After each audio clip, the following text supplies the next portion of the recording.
Assalamualaikum warahmatullahi wabarakatuh. Alhamdulillahirabbil alamin. Adada khalqihi wa ridha nafsihi wa zinata 'arshihi wa midada kalimatihi. Asyhadu an la ilaha illallah wahdahu la syarika lah. Wa asyhadu anna Muhammadan 'abduhu wa rasuluhu la nabiyya ba'dahu. Subhanaka la ilma lana illa ma 'allamtana innaka antal 'alimul hakim. Allahumma anfa'na bima 'allamtana wa 'allimna ma yanfa'una ya rabbal 'alamin. Allahumma ati nufusana taqwaha wa zakkiha anta khairu man zakkaha anta waliha wa maulaha thumma ma ba'du. Segala puji kita taruh kepada Allah Subhanahu wa taala atas segala nikmat dan rahmat-Nya. Mari kita sama-sama untuk pintar mensyukuri apapun yang Allah berikan kepada kita, baik itu yang kecil ataupun yang besar. Sebagai mukadimah bab syukur ini Bapak Ibu, kita awali dengan hadis di dalam riwayat Imam At-Tirmidzi. Sebelum kita bahas mengenai kurban kelanjutannya, kisahnya sahabat Nabi yang bernama Mu'adz bin Jabal radhiyallahu taala anhu, ketika pada suatu hari Mu'adz mengatakan kuntu ma'an Nabi sallallahu alaihi wasallam, ketika aku itu bersama Nabi sallallahu alaihi wasallam, yaitu ketika itu sedang jalan. Tiba-tiba akhadha biyadi Rasulullah sallallahu alaihi wasallam, beliau tiba-tiba niku gandeng tanganku, Pak, dipegang tangannya sama Nabi, terus kemudian Nabi tiba-tiba ngomong. Jadi di sini Nabi ketika itu gandeng itu apa sebenarnya Pak? Ya gandeng betul nih, menggandeng betul nih. Tiba-tiba diambil tangannya oleh Rasulullah, terus digandeng tangannya Mu'adz. Ini menunjukkan bahwasanya secara hukum ya, laki-laki itu angsal gandeng tangannya Allah. Laki-laki angsal betul. Ibu-ibu nanti digandeng bukan bosan ibu. Pernah kapan? Iya Mas. Mantan ayah saya itu sih. Ya, rada risi ngono Mas, tak bener Mas. Surabaya ngoten. Rasulullah ketika itu gandeng tangannya Mu'adz dan menyampaikan sesuatu. Wallahi ya Mu'adz inni la uhibbuka. Wahai Mu'adz, aku mencintaimu. Jadi ini kata para ulama menunjukkan bahwasanya kalau kita itu punya saudara karena Allah Subhanahu wa taala, bertemunya karena Allah, berpisahnya karena Allah, sayangnya juga karena Allah, dianjurkan untuk an-nu'limahu, menyampaikan ke dia bahwasanya saya mencintai jenengan karena Allah Subhanahu wa taala. Sebagaimana dilakukan Rasulullah sallallahu alaihi wasallam. Kalau ini kita sering ngomong ke santri ngoten nggih, wa hukum fillah ngoten. Saya mencintai kalian karena Allah Subhanahu wa taala. Asal tidak digunakan untuk lawan jenis Pak. Saat ini itu sudah pinter-pinter Pak. Alasannya hadis padahal itu asal bener-bener itu. Saya mencintaimu karena Allah. Dobol itu. Dobol itu. Baik, karena Nabi itu mencintai Mu'adz karena Allah Subhanahu wa taala, cintanya berbuah nasihat. La tada'anna dubura kulli sholatin. Nasihat beliau adalah jangan lupakan setiap kali selesai sholat. Berarti ini hendaknya kita melakukannya minimal sehari berapa kali Pak? 5 kali.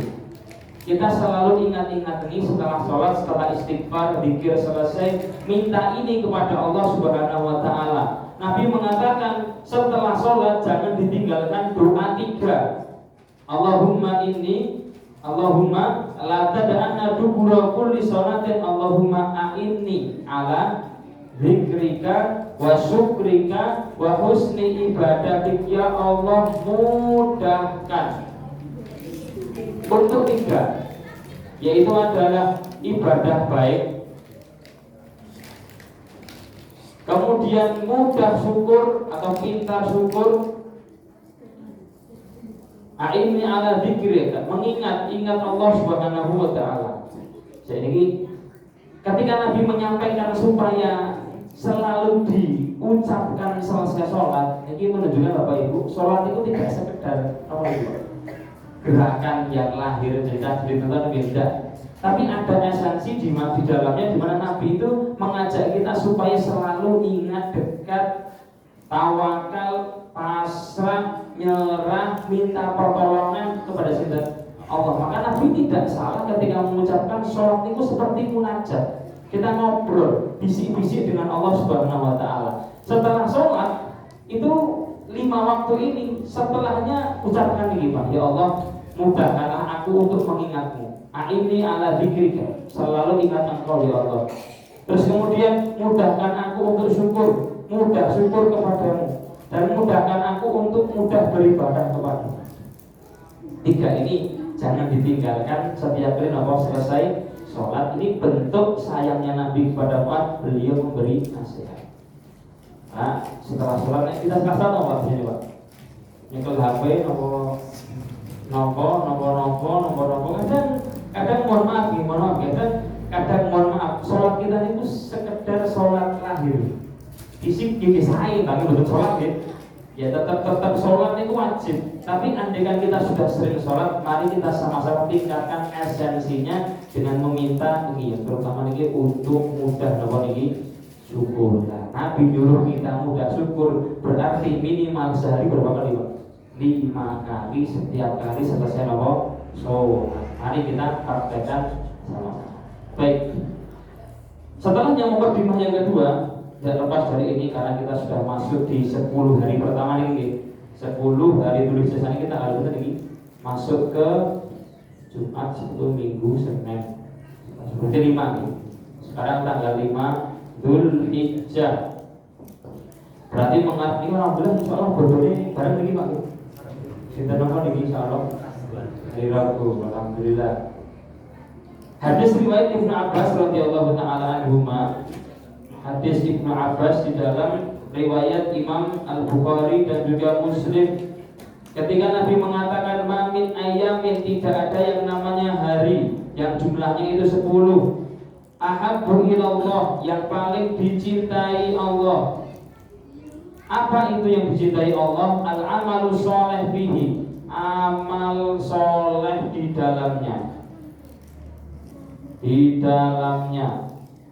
Min hadhil asra, dari 10 ini, yaitu adalah dari tanggal 1 kemarin sampai 10 nanti ketika kita sebelum nyebelin. Min hadhil asra, dari 10 hari ini. Cuma pengen mengingatkan Bapak Ibu bahwasanya kita ini sedang di hari-hari yang mulia. Yang ulama sepakat bahwasanya siang hari selama 10 sisa 5 hari ke depan itu adalah 5 hari yang paling utama, paling mulia selama berapa? Setahun. Nek siangnya itu adalah 10 hari di bulan Dzulhijjah, nek malamnya malam apa?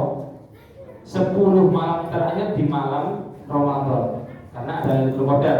Nanti di hari-hari kita ini ke depan nanti akan ada hari yang paling mulia, yaitu pas tanggal 9 Dzulhijjahnya, pas orang haji melakukan apa lagi? Wukuf di Arafah. Tanggal 8 namanya hari Nawa. Oke, Tarwiyah. 9 namanya Nawa Arafah. 10 Nawa Idul Adha. 11, 12, 13 kalau untuk kita namanya hari Nawa Tasyrik. Tapi kalau mereka yang haji itu namanya nanti ada Yaumul Qor, yaitu tidak boleh berangkat dulu 11 niku. Hari ke-12, ke-13 monggo buka. Monggo. Ini silo berarti. Nah, ini lah pastor aja gitu. Ini jebor udah panas soalnya. Alhamdulillah. Hari ke-12, 13 namanya Yaumun Nafril Awal Watan, itu bolehnya kita untuk pulang dari ibadah haji 11 dan juga 12. Mas, amalan kita sama saja. Yuk sholat, duha ya duha, sedekah ya sedekah. Tapi Bapak Ibu, sisa 5 hari ini mari kita tambah niatnya Pak. Ditambah niatnya bahwasanya ibadah saya ya Allah itu bertepatan dengan hari yang mulia. Kata Imam Ibnu Rajab, amalan itu bisa biasa saja ketika dilakukan di hari yang biasa saja. Beliau menyebutkan di kitab Fadhailul Ma'arif. Tapi kalau bertepatan pas dengan hari yang mulia, maka amalan yang biasa saja bisa menjadi mulia. Karena Nabi membandingkan, sahabat bandingkan, walau jihad ya Rasulullah, meskipun itu jihad wahai Rasulullah. Maksudnya kan beliau menyampaikan bahwasanya di hari 10 ini itu amal soleh di dalamnya sangat berpahala luar biasa. Nah dibanding jihad wahai Rasulullah, jihad tetap kalah. Bahwasanya amal soleh kita di siang ini lebih utama dari jihad. Kenapa sahabat menyebutnya jihad? Karena di 4 bulan haram dulu di dalam awal dilarang melakukan jihad. Tidak ada jihad di bulan haram. Maka dikatakan haram, salah satu maknanya adalah untuk tidak memulai peperangan. Karena sahabat tidak perang, bandingkan meskipun dengan jihad, kata Nabi, meskipun dengan jihad, kecuali rajulun khatara bi nafsihi wa lam yarji bi syai', yang mati dalam keadaan syahid, dia pulang hanya tinggal nyawa. Ya, berarti kan 10 hari ini amalannya itu pahalanya besar. Kalau amalan kita biasa saja, bertepatan dengan hari yang itu luar biasa pahalanya, maka akan dikali lipatkan pahalanya. Pun sebaliknya, dosa ini sering kami sampaikan gitu. Kalau dilakukan di tempat yang biasa, ya dosa, ini yo, apa nih ya, tidak lipat. Nyolong, haram pak gitu. Ini nyolong kotak amal masjid, haram betul. Ya tambah haram. Korupsi haram betul pak. Jadi korupsi dan haji haram betul. Bayar haram gitu. Maksudnya ada babak seperti itu dalam Islam.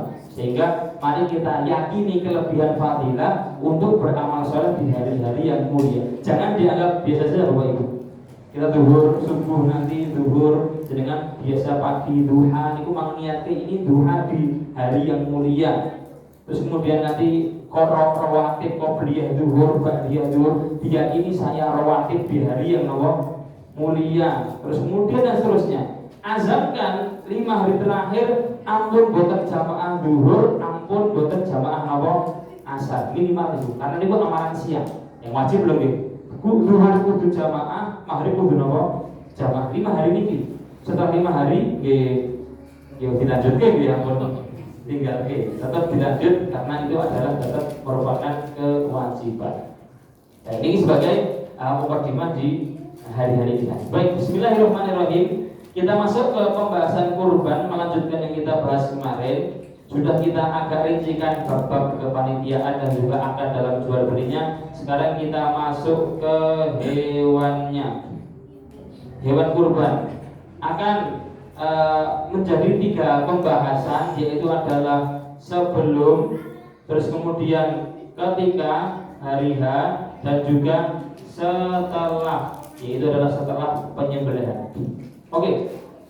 Sebelum penyembelihan ketika kita memilih hewan kurban, maka ini ada syarat-syarat tertentu yang harus kita perhatikan.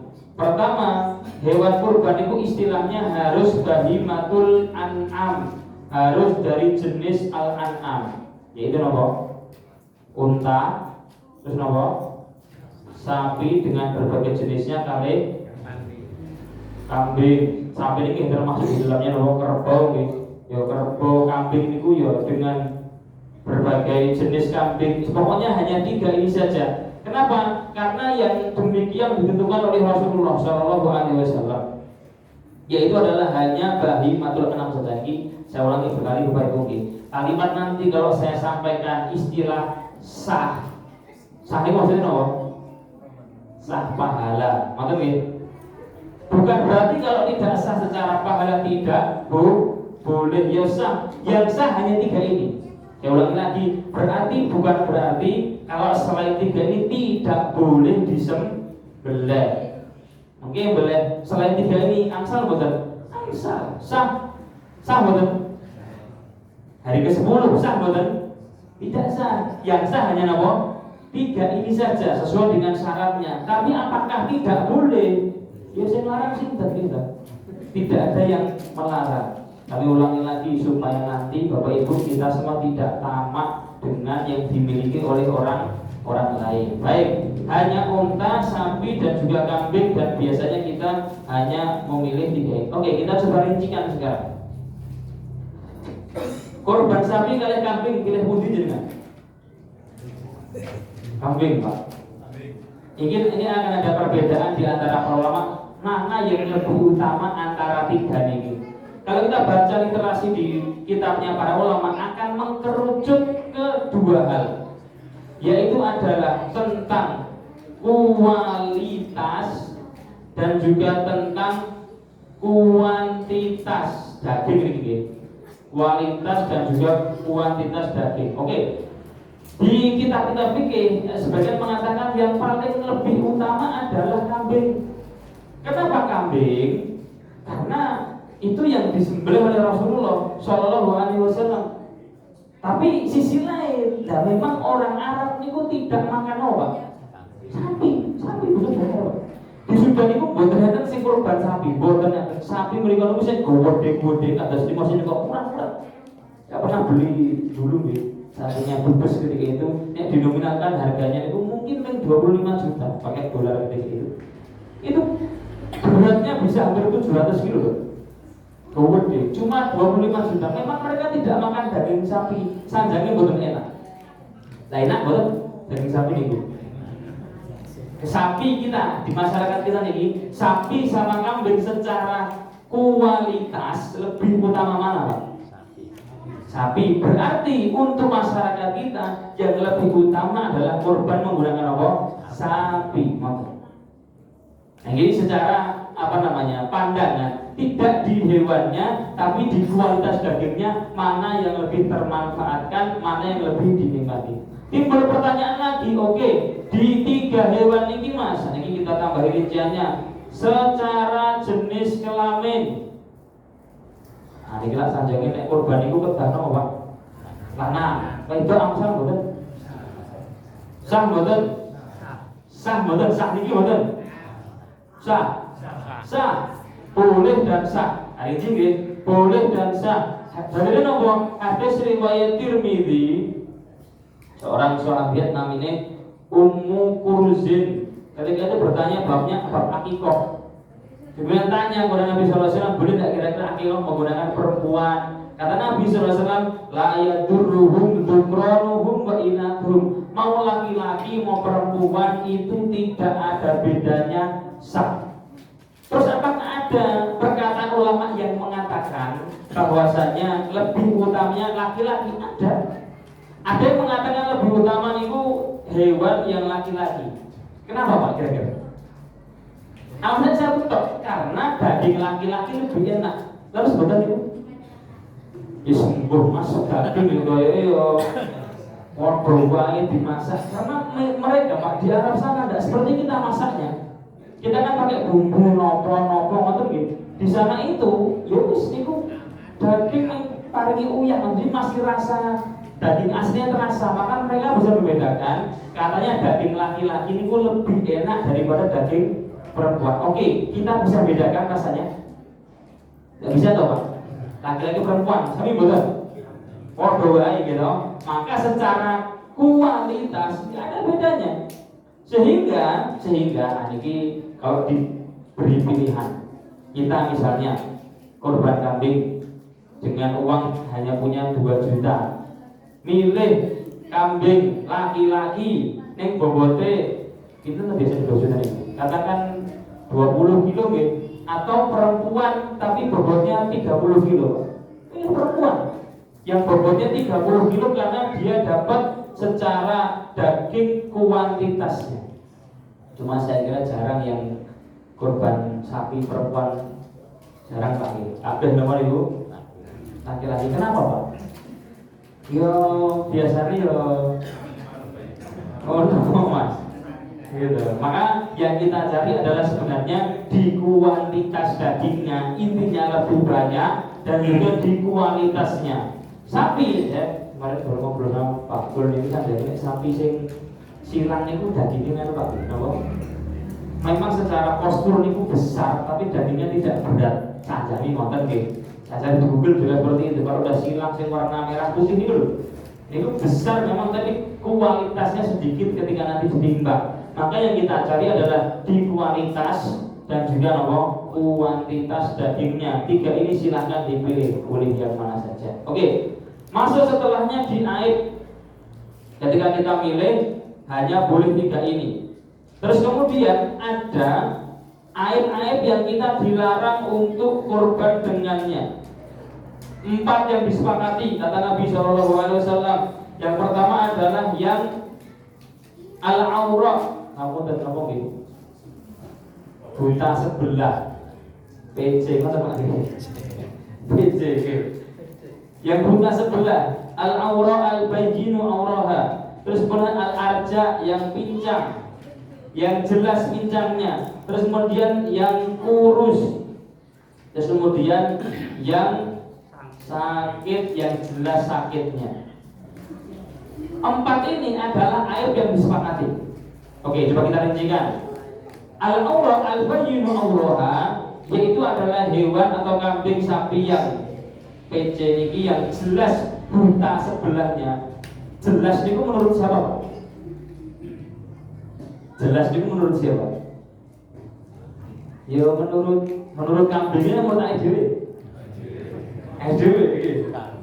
Menurut dokter Mas, ini kalau ada dokter itu sangat bagus, luar biasa. Seperti usulan kita kemarin, setiap kambing harus atau sapi harus punya apa? Akte ini, Pak.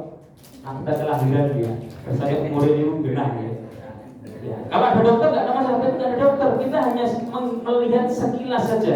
Maka yang jelas cacat matanya itu menurut kita yang beli.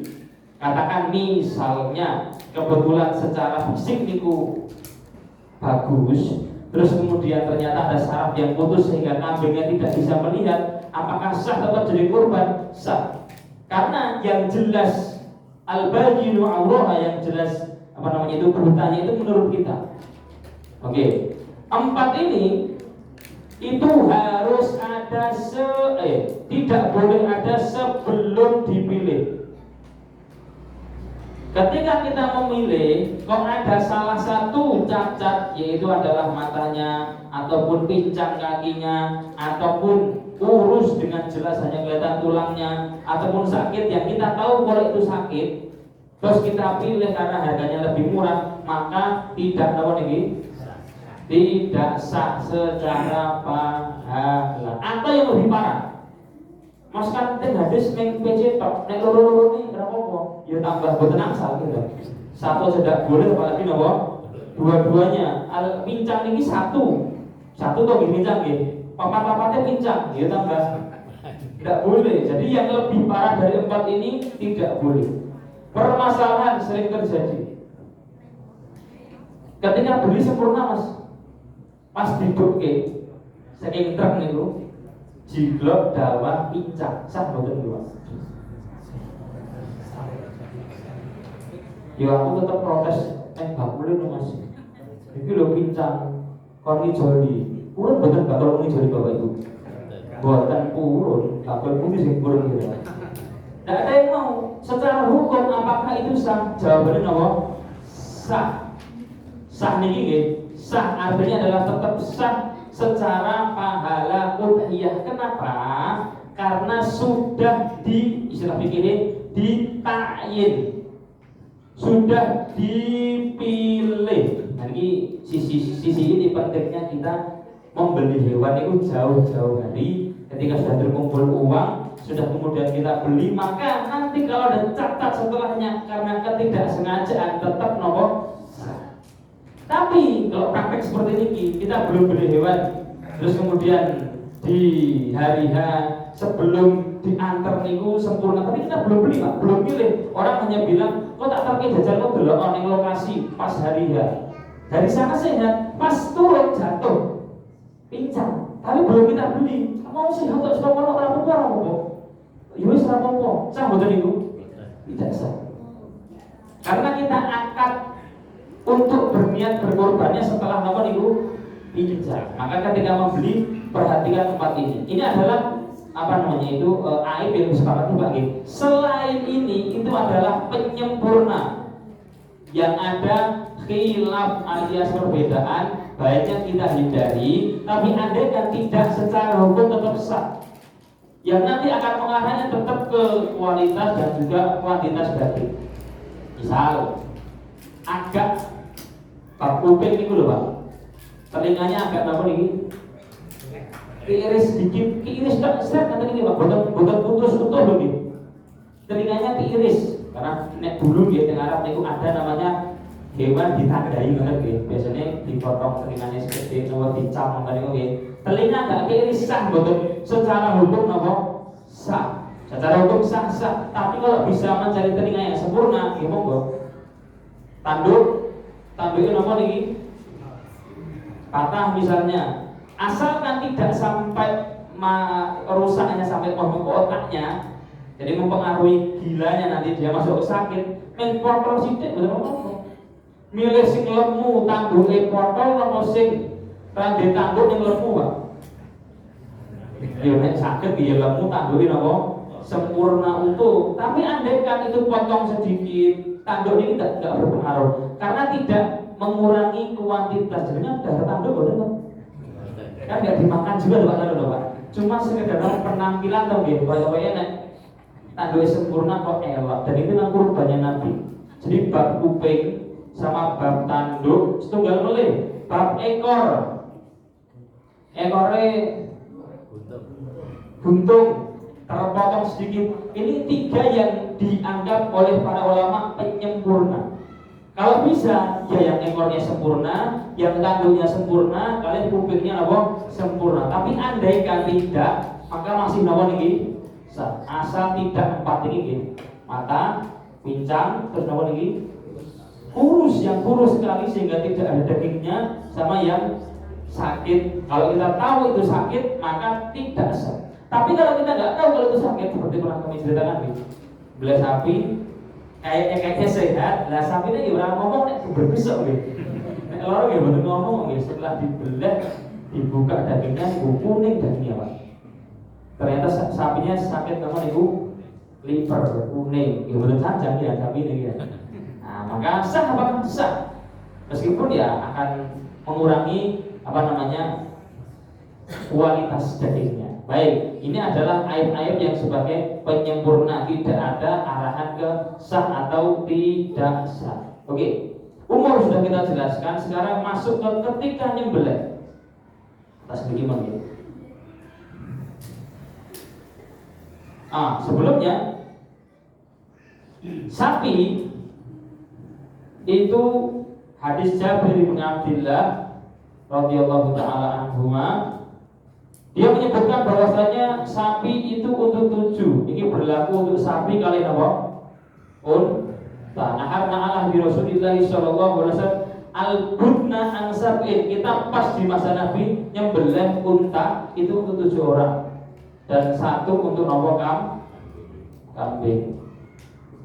Biasanya di kita yang urunan itu misalnya 21 orang. Dapat berapa sapi ini? Belum berapa? 1, 7. 3 sapi bukan milik 21 orang.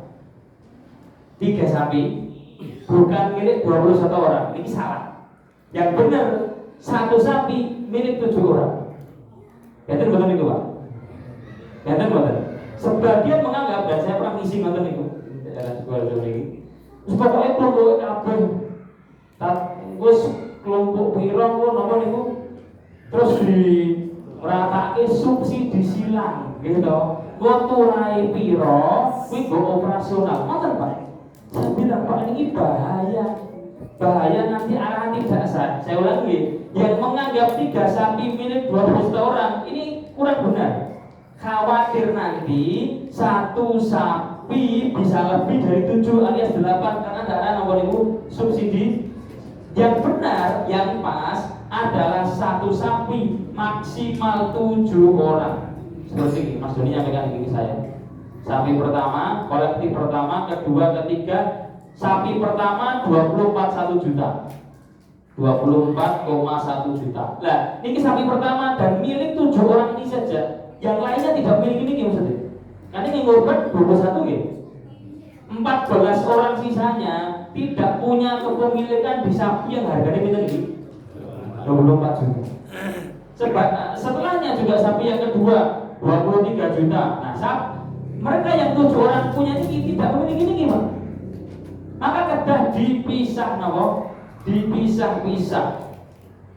Karena nanti kalau digabung dicampur adukkan, nah ini mungkin khawatir secara iuran ada subsidi silang sehingga menjadikan tidak napa?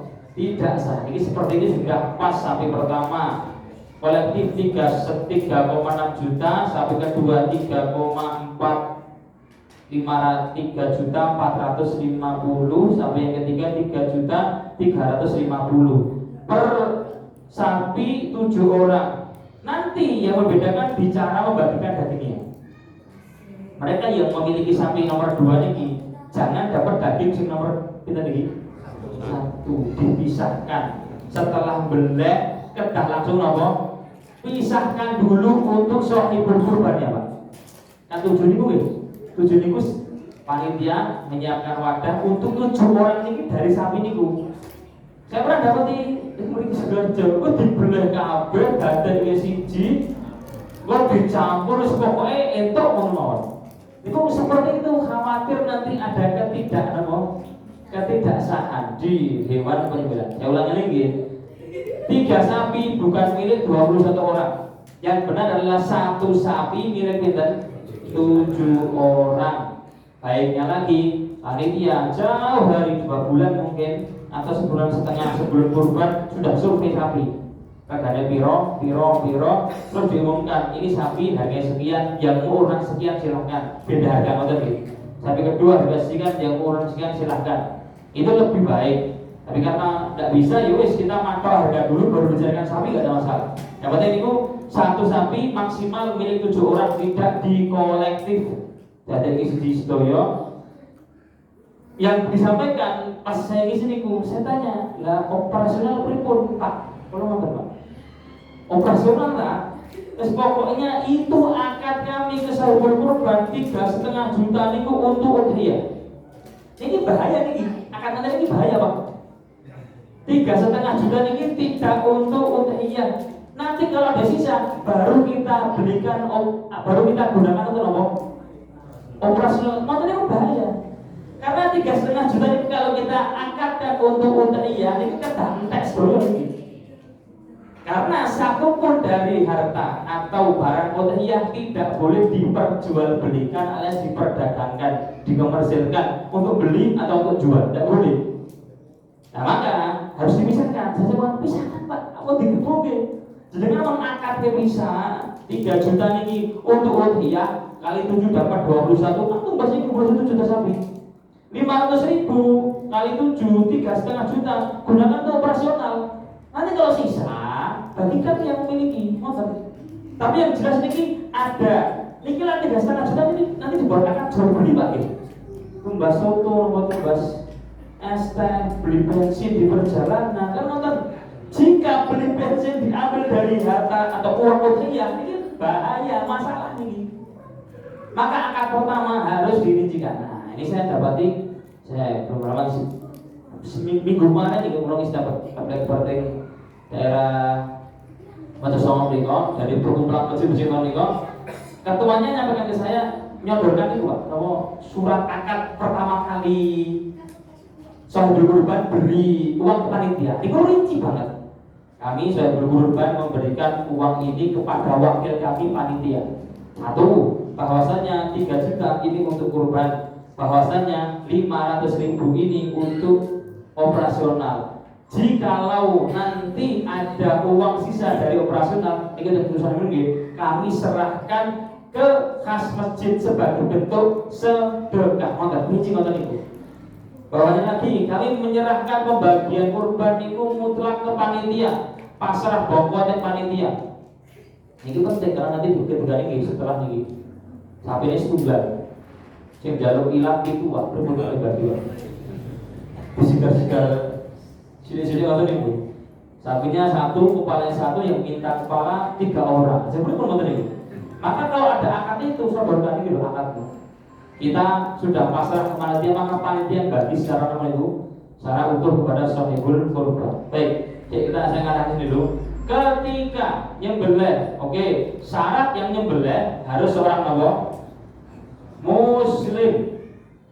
Ini syarat wajib ini ahli kitab boleh silakan, tapi lebih baiknya adalah seorang muslim, karena sembelihan non muslim secara hukum tidak sah.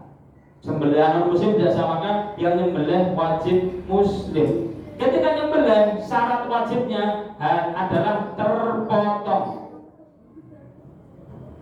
2. Alur makan sama alur apa? Nafas. 2 niki, tengah niki, 1 niki, ada 2 niki. Nah, kalau terpotong tengah saja, 2 belum terpotong, ini bahaya. Bahayanya bukan hanya tidak sah. Nek tidak sah nggak ada masalah. Masih, misalnya lo ini sapi iuran 10 orang, tidak sah lagi secara pahala. Tapi boleh dimakan enggak, Pak? Boleh. Oh iya, enak gitu. Tapi kalau sudah salah nyembelih niki sehingga dulunya tidak terpotong, itu bukan tidak sah, tapi nopo? Bang, hai. Bagian itu nopo? 1. Haram. Yang kedua nopo? Najis. Tidak pernah dapat seperti ini. Ini kan alhamdulillah kita nyewa jagal, Pak. Oke, jika terjadi naudzubillah setelah disembelih kok matinya suwe, nyawanya dowo ya. Ternyata bukan gara-gara nyawanya panjang, tapi alur napasnya dereng napa terputus. Setengah jam baru mati. Pas dikuliti ternyata niki tesih utuh. Pripun jenenge? Bingung boten niku? Ya bingung. Iya ya niku. Niku bangke boten niku, Pak? Bangke boten niku? Bangke. Haram boten? Haram. Najis. Sing ganti sinten? Panitia, nopo masjid, nopo sohibul kurban, pokoknya bingung bareng niku nggih. Yang ganti sinten niku? Jagal ya nanti. Alhamdulillah. Kenapa jagal yang ganti? Karena dia kepada kita angkatin apa niku? Jasa. Kan bayar Pak? 500.000 dong ya? Ini bisa ini gimana? Nggih jagal pundi? Oke, 500.000 dong ya? Nah kalau nanti salah benar, terus yang ganti. Kenapa? Karena kita menyewa mereka untuk keahliannya supaya sembelihannya sah halal secara syar'i, itu yang dijamin. Kok delalah haram? Dan saya pernah dapati demikian, Pak. Sapi ini suwe mati di satu tempat. Lo dulu ini nggak begitu. Kok suwe mati tak rogoh ini? Lah, saya utuh ini. Asik pulau, oke. Ini naudzubillah, misalnya kita beli sendiri tanpa jagal. Ketika sudah disembelih, seret, sapi tidak mati-mati, terus kemudian ininya masih, saya ngambil pisau tak tambahin sembelih, sah betul-betul itu, Pak? Sah. Maksud saya, ini kalau luruskan ini, memang sempurnanya belahan itu seret langsung nopo putus. Itu sempurnanya. Tapi intinya loro ini pedot. Oke, nyembelih obrok ngeten iki sah mboten? Brok ngeten iki jenenge sing amatir lho Pak nggih. Kalau sing amatir ampun nyembelih riyen to nggih latihan riyen pitik terus mentok terus nyembelih munggah napa niku kambing baru sapi kan mboten. Kodoro misalnya pas dipegang yang megang kepala kurang napa niku kencang megangnya sing harus ngobrol. Mboten sah mboten? Sah. Yo pengennya ya set, tapi kan yo grogi yo campur keder, wedi, terus delalah ya sapi ini ya gede, goyak dan seterusnya. Sempurnanya sekali, tapi kalau tidak bisa sekali sah, betul sah. Sah itu artinya sah menjadi halal, Pak, tidak haram. Saya pernah nemu niku pas memang ini unik ya, belah ini malah jadi ranah perdebatan, Pak, malah patuh dewe-dewe. Aduh dia nggak tahu nek rasa, ngangkat pisaunya tadi, sah betul niku, sah. Saya ngomong bener sah gitu, maksudnya kan kurang sah, ngoten niku. Ya mau enggak pikir dong, kita pikir dong. Secara sah niku sah, cuma memang kurang adab, ngoten niku. Kurang adab dalam arti adalah Nabi memang mengatakan idza qataltum fa'asilul qitlah wa idza dabatum fa'asilul tiba. Kalau pengen nyembelih, ya disempurnakan sembelihannya dengan bagaimana? Yuhidda ada hukum syafratahu. Jadi di nomor niku diasah tajam. Sampun dereng, sampun sudah saya asah tajam, sudah ditidurkan sempurna, tapi pas meh beleh rotok ngene iki Pak. Nama niku keder gitu, grogi belah yo 1-2 keadaan yang menjadi ngangkat ngenten meleh. Pas adrene beleh adalah pesone potol misalnya gagange niku nggih. Pripun? Lanjutke mboten niku? Lanjutke. Pendampingane lanjutke ngoten niku. Sehingga secara hukum ketika sudah tersembelih, peso sudah terangkat, gelaran ini derek apa niku? Terputus, kita ngambil peso seret asalkan belum mati loh Pak. Saya apa niku tesih masih ada hayah mustaqirrohnya, masih ada kehidupan yang itu urip tenan urip. Mang pendet apa niku? Bisa. Jangankan seperti itu. Di masa Nabi, hadis riwayat Muslim, hadisnya Abu Qatadah, niku pernah ada unta nida. Setiap hewan itu punya sifat apa niku keganasan. Unta kan hewan yang paling manut. Kodoro atau buasnya keluar. Pas masa Nabi ini kok ontanya bingas buas lari. Nah disembelih nggak mau. Ya ngerti ya ini disembelih. Sahabat Abu Qatadah langsung naik tunggangannya kuda bawa tombak nih Pak, diuncal dilempar tombak seret jatuh mati. Pertanyaan, halal betul ibu? Halal betul? Halal betul? Halal sekali sudah. Nabi Shallallahu Alaihi Wasallam Nabi mengatakan nanti kalau ada hewan seperti ini lagi maka lakukan seperti ini. Artinya kan nggak disembelih ketika keluar buasnya itu loh sulit untuk disembelih secara nyaman, maka nanti ditombak tidak ada masalah, sah-sah saja. Andaikan yang seperti ini sah, apalagi sekedar terangkat kamu niku pisau bener ragu sah dan bagi mungkin apa nih haram, ayo malah bingung ganti sapi setunggal gitu. Masalahnya nggak bisa dimanfaatkan kalau sudah bangkai, tidak boleh dimanfaatkan sama sekali kecuali kulitnya saja. Itu kan harus sama. Najis. Nah, maka nanti kalau ada yang nyembelih kambing, adalah dari kamu ini putus, ya silakan dilanjutkan. Makanya sebelumnya ya yang nyembelih harus betul-betul ahli, ahli dalam menyembelih. Baik, ini adalah ketika penyembelihan yang menyembelih harus muslim, terpotong dua ini, kalau tidak maka bahaya dan menjadi bangkai. Setelah penyembelihan maka daging dianjurkan dibagi menjadi 3 bagian. Sepertiga dimakan. Saya bagi Pak.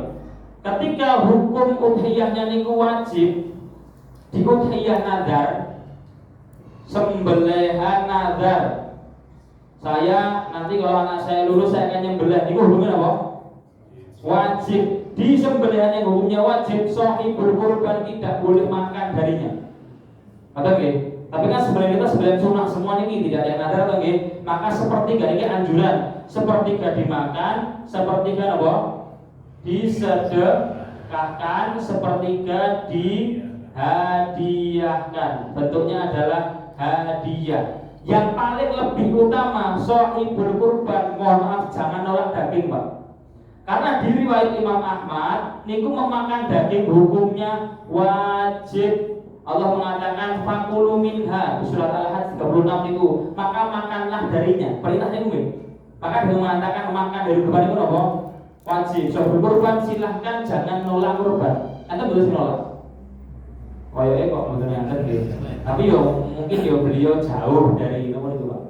Jauh-jauh dari tempat sana dan seterusnya yes. Kalau niat sedekahkan semua nggak ada masalah. Kalau ada di sini orangnya ada, jangan nolak, hendaknya dimakan. Karena di riwayat Ahmad ini hukumnya memakan darinya wajib fakulu minha. Baru kemudian wa'atimul ba'isal fakir, memberi makan ke orang-orang yang fakir miskin. Maka tadi ketika kita bagi sapi banding 7 niki, ketika sudah disembelih langsung mengarah pertama timur niki. Sediakan besek atau kresek atau apa, biasanya berapa kilo? 1 5 tergantung nomor ini. Tergantung bobot atau harga sapinya. Ampun disamakan. Ya otomatis yang 25 juta itu 24 ke 21 bobotnya bener. Gimana?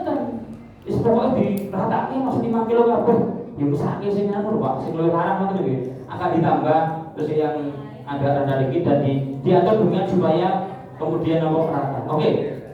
Yang paling penting dari hewan dagingnya ini setelahnya adalah daging kurban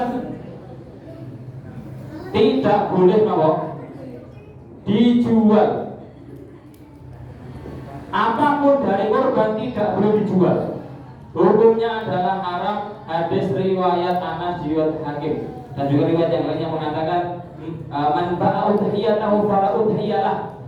Barang siapa yang menjual daging kurbannya maka tidak ada kurban baginya. Artinya secara hukum tidak sah. Tidak sahnya bahayanya pengaruh ketujuannya nanti. Contoh, saya bakul bakso. Berkaitan bakul bakso. Enten. Adalah kurban, gitu.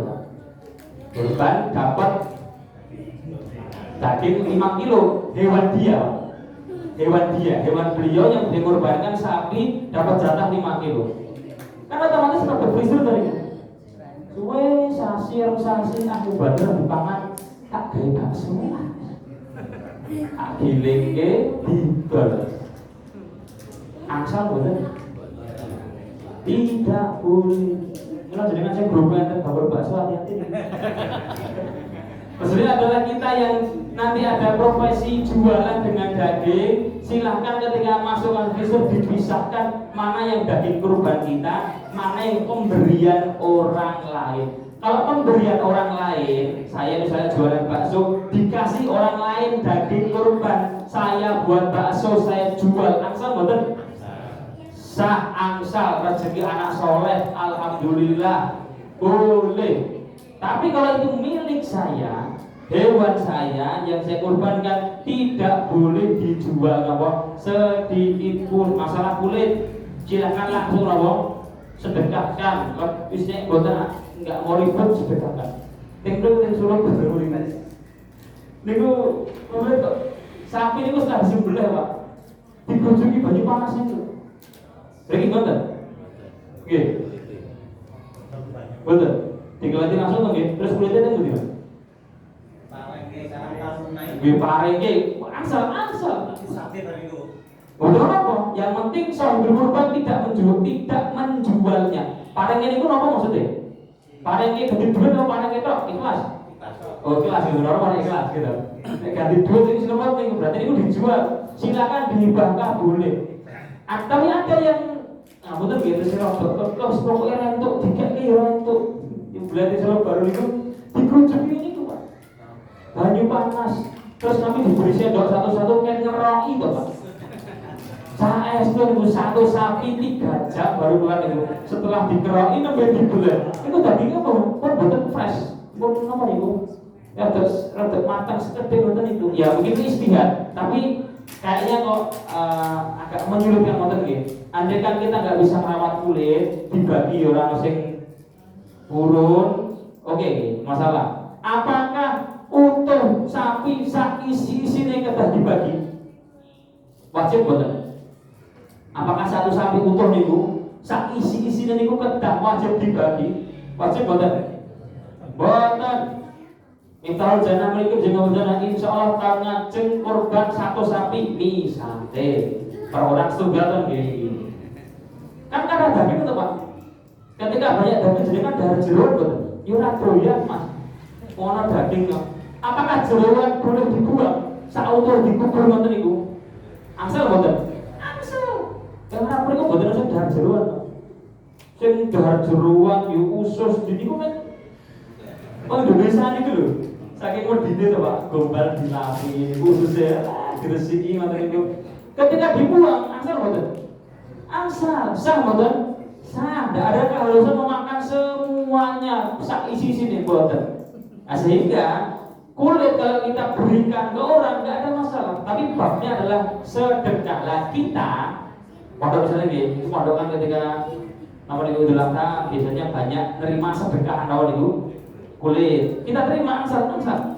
Terus kita jual, kan kita jual boleh karena sudah milik kita. Dan itu bukan sapi kita. Sapi kita yang sapi pondok tidak kita jual. Kita juga sedekahkan ke orang. Mantap. Kalau kita jual, ini tidak sama. Kurbannya bisa dosa.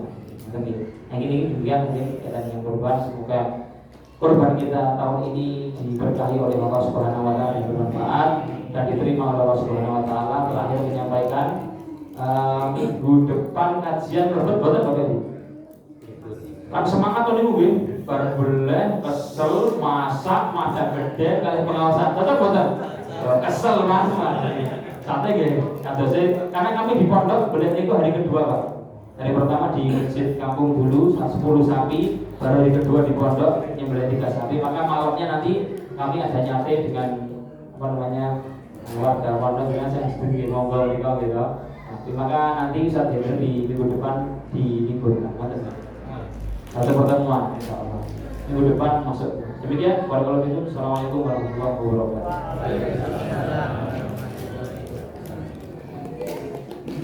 Abu, ayo.